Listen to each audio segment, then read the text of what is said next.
بسم الله الرحمن الرحيم.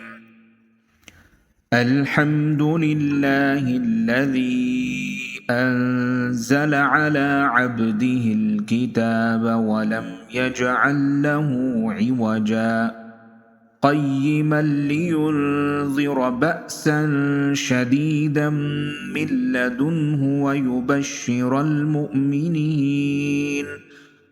ويبشر المؤمنين الذين يعملون الصالحات أن لهم أجرا حسنا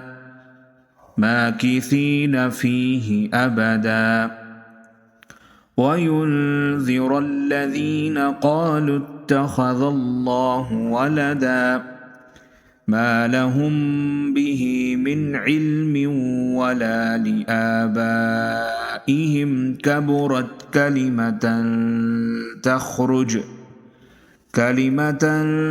تخرج من أفواههم إن يقولون إلا كذبا فلعلك باخع نفسك على آثارهم إن لم يؤمنوا بهذا الحديث أسفا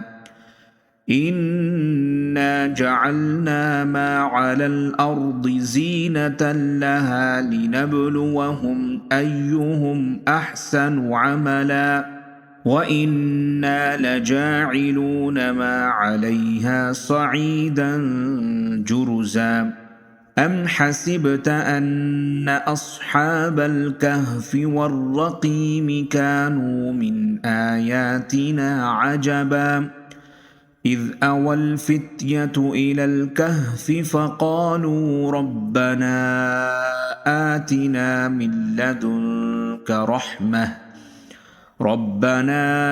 آتنا من لدنك رحمة وهيئ لنا من أمرنا رشدا